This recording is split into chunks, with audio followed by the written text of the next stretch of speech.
முருகா சரணம். நாவில் சரஸ்வதி நற்றுணையாக காக்க காக்க கனகவேல் காக்க. எல்லோருக்கும் வணக்கம். நான் அனிதா பேசுறேன். நான் நல்லா இருக்கேன். நீங்க எல்லாரும் எப்படி இருக்கீங்க? ஸோ, நான் இன்னைக்கு வீடியோ ஒரு வித்தியாசமான பதிவு. அ எனக்கு இந்த 1 வருஷமா வந்து நெறைய பேரு நெறைய ப்ராப்ளம் வந்து சொல்லிட்டே இருக்கீங்க. ஆயிரக்கணக்கான பேர் கிட்ட நான் ப்ராப்ளம் கேட்டுருக்கேன். அதில வந்து முக்கியமா எல்லாரும் சொல்ற ஒரு பிரச்சனை, மெயினா இந்த 1 வருஷம், ஒரு 1 1/2 வருஷத்துல வயிற்று பிரச்சனை தான். அதுவும் லேடீஸ்க்கு ரொம்ப நெறைய. வயிற்று பிரச்சனைனா எப்படின்னா, சாதாரணமா அது வந்து தீர்க்க முடியாத பிரச்சனை. அதாவது அல்சர், கேஸ்ட்ரைட்டிஸ், ஐபிஎஸ் அப்படின்னு சொல்ற குடல் அழற்சி நோய், ஹெர்னியா, சத்து குறைபாடு, படபடப்பு. என்ன வயித்து பிரச்சனைக்கும் சத்து குறைபாடுக்கும் என்ன சம்மந்தம்? கண்டிப்பா. க ஒ அந்த அந்த உணவுலருந்து அந்த சத்த வந்து உறிஞ்சுற தன்மை குறைஞ்சு போயி, இதனால டெஃபிஷியன்சி வர்றது. அதாவது கட்டுக்கும் பிரெயினுக்கும் பார்த்தீங்கன்னா, ஒரு கனெக்ஷன் இருக்கு அப்படிங்கிறது இப்ப பரவலா எல்லாம் சொல்லிட்டு வராங்க. அது உண்மையும் கூட. நீங்க வந்து மைண்ட்ல ஏதோ ஒண்ணு உங்களுக்கு ஸ்ட்ரெஸ், டிப்ரஷன் அதெல்லாம் இருக்கும்போது வயிறு பாதிக்கும். வயித்துல ஏதாவது பிரச்சனை இருக்கும்போது மைண்ட் பாதிக்கும். படபடப்பு, ம் ஆங்ஸைட்டி இதெல்லாம் வந்து வரும். மனப்பதட்டம் இதெல்லாம் வரும். காரணமே இல்லாம வயிற்று வலி, நெஞ்செரிச்சல், அதாவது சாப்பிட்டா வந்து அப்படியே நமக்கு வாமிட் வர மாரி இருக்கிறது. இப்படி வயிறு சம்மந்தமா எந்த பிரச்சனையானாலும் ஆக்சுவலி என்னன்னா, நமக்கு இருக்கிற நெறைய பிரச்சனைக்கு வயிறு தான் காரணம், வயித்துல இருக்கும் பிரச்சனை தான் காரணம் அப்படிங்கிறது நம்ம நெறைய பேருக்கு தெரியாது. அதாவது கை வலி, கால் வலிம்போம். அந்த கை கால்லாம் இழுத்துக்கிற மாரி இருப்போம். கடைசியில பார்த்தீங்க அப்படின்னா, அது வயிறுல தான் போய் முடியும். என்னன்னா, அந்த நரம்புகளுக்கு வேணுங்கிற சத்து வந்து குறைபாடா இருக்கும். இல்ல நல்ல பாக்டீரியா அதோட அளவு வந்து குறைஞ்சு போயிருக்கும். கெட்ட பாக்டீரியாவோட அளவு அதிகமா இருக்கும். இப்படி எல்லாத்துலயும் பார்த்தீங்கன்னா, நெறைய வியாதிகளுக்கு வயிறு தான் பிரச்சனை அப்படிங்கிறது நமக்கு தெரியவே தெரியாது. அதனால வந்து உங்களுக்கு வயிறு சம்மந்தமா ஏதாவது உங்களுக்கு பிரச்சனை இருந்தாலும், இல்ல உங்களுடைய நண்பர்களுக்கோ, வீட்ல ஒருத்தங்களுக்கோ வந்து பிரச்சனை இருந்தாலும், இந்த ஒரு பதிகம் வந்து இருக்கறதுலயே பெஸ்ட்டான ஒரு பதிகம். அது என்ன பதிகம்? யார் எழுதினது? எந்த கோயில்? எல்லாமே நான் சொல்றேன். அதுக்கு முன்னாடி நீங்க சேனலுக்கு புதுசா இருக்கிற மாரி தான் சப்ஸ்கிரைப் பண்ணிக்கோங்க. இந்த கலிகாலத்தில கஷ்டப்படாத மனுஷன் உண்டா? அந்த மனித வாழ்க்கையின் பல பிரச்சனைகளுக்கும் தீர்வாக அமையக்கூடிய பல பயனுள்ள வீடியோ பதிவுகள் நெறைய பார்த்துட்டு வரோம். ஸோ நீங்க வந்து அது மிஸ் பண்ணிடாதீங்க. சப்ஸ்கிரைப் பண்ணிக்கோங்க. இந்த வீடியோக்கு ஒரு லைக் போட்டு இப்போ ஸ்டார்ட் பண்ணலாம். ஸோ இந்த பதிகம் "கூற்றாயினவாறு" அப்படின்னு சொல்லி ஆரம்பிக்கிற ஒரு தேவார பாடல் தான். இதை எழுதியது திருநாவுக்கரசர். திருநாவுக்கரசருடைய காலம் பார்த்தீங்கன்னா, கிட்டத்தட்ட 6ஆம் அல்லது 7ஆம் நூற்றாண்டு. அப்ப யோசிச்சு பார்த்துக்கோங்க. கிட்டத்தட்ட 1400 வருஷத்துக்கு முன்னாடி எழுதிய பதிகம். அம் இப்போ இது எதுக்காக அவர் எழுதினாரு? திருநாவுக்கரசரோட கதை வந்து நம்ம முழுசா சொல்லணும்னா, சுருக்கமா சொல்றதுக்கே வந்து அட்லீஸ்ட் ஒரு 1 மணி நேரம் ஆகும். ஸோ இந்த இந்த சம்பவத்த மட்டும் நான் சொல்றேன். திருநாவுக்கரசர் ஆக்சுவலா அவரோட ஒரிஜினல் பேர் வந்து மருள்நீக்கியார். அவங்க அக்காவோட பேரு திலகவதியார். சின்ன வயசுலயே அம்மா, அப்பாவ இழந்து அக்கா கூட இருக்கும்போது, சைவ மதத்திலிருந்து அவர் வந்து சமண மதத்துக்கு மாறி, வேற ஊருக்கு போயி, அங்க வந்து சமண மதத்த தழுவி அவர் வாழ்ந்துட்டுருக்காரு. அப்ப வந்து அவருக்கு வயித்துல கடுமையான ஒரு சூளை நோய் அப்படிங்கிற கடுமையான பிரச்சனை வருது. அவரால தாங்க முடியாத வலி ஏற்படுது. எந்த ஒரு மந்திரம், எந்த ஒரு மருந்துக்கும் கட்டுப்படவே இல்ல. ம். அப்போ திரும்பவும் அவரு திருவதிகை அப்படிங்கிற அவரோட ஊருக்கே வர்றாரு. அங்க வந்து அவங்களோட அக்கா இருக்காங்க. அக்கா கிட்ட வந்து அவருடைய நிலைமைய வந்து சொல்லி வந்து தாங்க முடியாம அழுகுறாரு. அப்போ அக்கா வந்து ஒரு திருநீர வந்து ஓம் நம சிவாய சொல்லிட்டு திருநீர பூசி விடுறாங்க. நீ அப்ப அக்கா சொல்றாங்க, "திருவதிகை அப்படிங்கிற அந்த ஊர்ல வீரட்டானேஸ்வரராக எழுந்தருளி இருக்கும் சிவபெருமானை நீ கும்பிடு. உனக்கு சரியாயிரும்" அப்படிங்கிறாங்க. அப்போ அந்த சூளை நோய் தீர்றதுக்காக திருநாவுக்கரசர் எழுதிய பதிகம் தான் இது.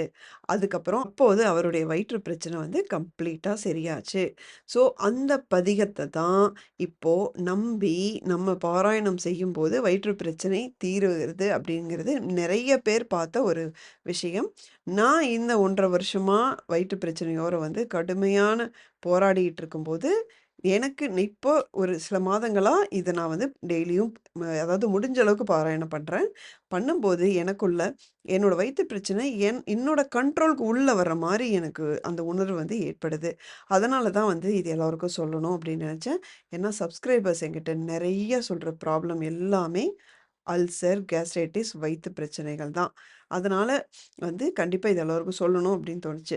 சரி, இப்போ இந்த பதிகத்துல பார்த்தீங்கன்னா, எவ்வளோ பாடல் இருக்கு? 10 பாடல் இருக்கு. இத நீங்க 10யுமே டெய்லியும் படிச்சா நல்லது. முடியாதவங்க எவ்வளோ முடியுதோ அத நீங்க படிக்கலாம். ஃபர்ஸ்ட்டு ஆரம்பத்துல படிக்கிறதுக்கு கொஞ்சம் கஷ்டமா தான் இருக்கும். எனக்கும் அப்படிதான் இருந்தது. ஒரு ஒரு 5, 6 வாட்டி படிக்கும்போதே பார்த்தீங்கன்னா, கொஞ்சம் கொஞ்சமா, கொஞ்சம் கொஞ்சமா எனக்கு அது கண்ட்ரோல்குள்ள வந்துருச்சு. எனக்கு பதம் பிரிச்சு கூட அது எங்கேயுமே கிடைக்கல. அது நானே படிக்க படிக்க எனக்கே ஓரளவுக்கு புரிஞ்சு, ஓகே இது இப்படிதான் அப்படிங்கிறது எனக்கே புரிய வந்துச்சு. இப்போ அதனால நான் அந்த 10 பாட்டையும் உங்களுக்கு பொறுமையா நான் இப்படி திருப்புகழ் வாசிச்சு காட்டுவேனோ, அது மாரி வாசிச்சு காட்டுறேன். கண்டிப்பா அது உங்களுக்கு தேவைப்படும் அப்படின்னு எனக்கு நல்லாவே தெரியும். புதுசா வாசிக்கிறவங்க இல்லைன்னா நீங்க ஒரு நாள் வாசிச்சுட்டு அவ்வளோதான் ஓடியே போயிருவீங்க. திரும்பி வாசிக்காம விட்டுருவீங்க. அந்த ஒரு பயத்தால தான் சரி கண்டிப்பா இந்த வீடியோலயே இத வாசிச்சு காட்டிருவோம் அப்படின்னு முடிவு பண்ணேன். தயவு செய்து ஒரு 5 தடவ கஷ்டப்பட்டு பிராக்டிஸ் பண்ணுங்க. ஈஸியா வந்துரும். சரி, திருநாவுக்கரசர் இந்த 10 பாட்டு மூலமா சிவபெருமான் கிட்ட என்ன வேண்டுறாரு அப்டின்னா, மெயினா அவரோட வயித்து பிரச்சனைக்காக தான் வேண்டியிருப்பாரு. அதாவது ரத்தின சுருக்கமா சொல்றேன் நானு. அதாவது எந்த ஒரு துன்பமும் நான் செஞ்ச மாரி எனக்கு தெரியலையே! எந்த ஒரு வஞ்சமும் எனக்கு தெரியாது.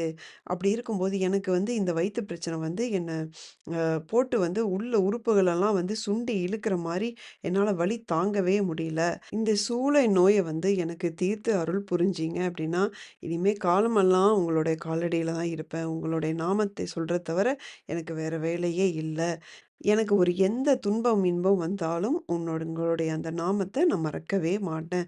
எனக்கு வேற யாரும் கிடையாது. எனக்கு துணை யாரும் இல்லை. எனக்கு எந்த ஒரு வஞ்சமும் கிடையாது. எனக்கு நீங்க தான் தீர்க்கணும். உங்கள நம்பி வந்தவங்களோட வினையெல்லாம் தீர்க்கிறது உங்க கடமை தான. அப்ப என்னுடைய வினையின் காரணமா உருவான இந்த சூளை நோய தீருங்க அப்படின்னு சொல்லி, இது நான் ரொம்ப சுருக்கமா தான் சொல்லியிருக்கேன். ஸோ இது மாரி 10 பாட்டுலயும் அவ்ளோ அழகா சொல்லியிருப்பாரு. அது நமக்கு படிக்க படிக்க அந்த வார்த்தைகள் அர்த்தம் புரிய புரிய அப்படியே நமக்கு மனசு கலங்கும். அந்த காலத்துல திருநாவுக்கரசர் எவ்வளோ கஷ்டப்பட்டுப்பாரு அந்த நோயில அப்படிங்கிறது தெரியும். இந்த பதியங்கள் அவரு எழுதி இயற்றி சிவபெருமானுக்கு பாடுனதன் மூலமா அவருடைய சூளை நோய் சரியானது. இது நெறைய பேருக்கு வயிற்று பிரச்சனைய சரி பண்ணிருக்கு. ஈவன் அந்த வீரட்டானேஸ்வரர் கோயில்ல இதுக்கான பூஜைகளும் நடைபெறுது அப்படின்னு சொல்லி நான் படிச்சேன். நான் இந்தியாவுல இருக்கும்போது எவ்வளவோ முயற்சி பண்ண போறதுக்கு. ஆனா எனக்கு அந்த குடிப்பினை கிடைக்கல. ஸோ அடுத்த தடவ வரும்போது கண்டிப்பா நான் வீரட்டானேஸ்வரர் கோயிலுக்கு நான் கண்டிப்பா போவேன். அது அங்க போய் இந்த பாட்ட படிக்கணும் அப்படிங்கிறது தான் எனக்கு ஒரு மிகப்பெரிய ஒரு ஆசை. ஸோ ஸோ நான் இத வாசிக்கிறதுக்கு முன்னாடி, எல்லாம் வல்ல அந்த சிவபெருமானை நான் வேண்டிக் கொள்கிறேன். உங்களுடைய ஒவ்வொருவருடைய வயிற்று பிரச்சனையும் அவர் கர்மவினை எப்படி பொடி பொடியா தூளாக்குவாரோ, அதே மாரி இந்த பிரச்சனைய அடியோடு வேரோடு களைந்து அவர் சரி பண்ணணும் அப்படின்னு சொல்லி நான் மனசார வேண்டிக்கிறேன். ஓம் நம சிவாய! திருச்சிற்றம்பலம். கூற்றாயினவாறு விளக்ககிலீர் கொடுமை பல செய்தன நான் அறியேன். ஏற்றாய் அடிக்கே இரவும் பகலும் பிரியாது வணங்குவன் எப்பொழுதும். தோற்றாதென் வயிற்றின் அகம்படியே குடரோடு துடக்கி முடக்கியிட. ஆற்றேன் அடியேன் அதிகை கெடில வீரட்டான துறை அம்மானே. நெஞ்சமும் உமக்கே இடமாக வைத்தேன் நினையாது ஒருபோதும் இருந்தறியேன். வஞ்சமிது ஒப்பது கண்டறியேன் வயிற்றோடு துடக்கி முடக்கியிட. நஞ்சாகி வந்தென்னை நலிவதனை நணுகாமல் துறந்து கரந்துமிடீர். அஞ்சேலும் எந்நீர் அதிகை கெடில வீரட்டான துறை அம்மானே. பணிந்தாரென பாவங்கள் பாற்றவல்லீர் படுவெண்டலையில் பழிகொண்டுழல்வீர். துணிந்தே உமக்காட் செய்து வாழலுற்றால் சுடுகின்றது சூளை தவிர்த்தருளீர். பிணிந்தார் பொடிகொண்டு மெய்பூச வல்லீர் பெற்ற மேற்றுகந் தீர்சுற்றும் வெண்டலை கொண்டணிந்தீரடிகேள் அதிகைக் கெடில வீரட்டான துறை அம்மானே. முன்னம் அடியேன் அறியா மையினான் முனிந்தென்னை நலிந்து முடக்கியிட. பின்னை அடியேன் உமக்காலும் பட்டேன் சுடுகின்றது சூளை தவிர்த்தருளீர். தன்னை அடைந்தார் வினை தீர்ப்பதன்றோ தலையாய் அவர் தன் கடனாவதுதான். அன்ன நடையார் அதிகைக் கெடில வீரட்டான துறை அம்மானே.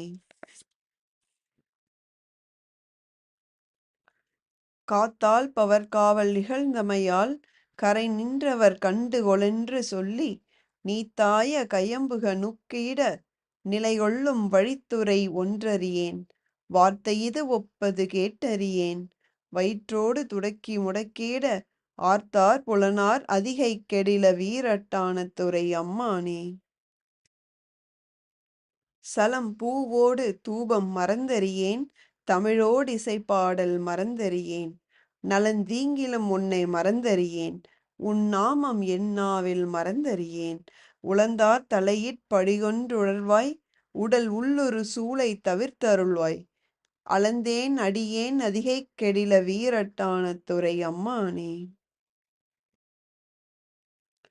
உயர்ந்தேன் மனை வாழ்க்கையும் ஒன்பொருளும் ஒருவர் தலை காவல் இலாமையினால் வயந்தே உமக்காட் செய்து வாழலுற்றால் வலிக்கின்றது சூளை தவிர்த்தருளீர் பயந்தே என் வயிற்றின் நகம்படியே பறித்து புரட்டி அறுத்து தீர்த்திட நான் அயர்ந்தேன் அடியேன் அதிகைக் கெடில வீரட்டான துறை அம்மானே.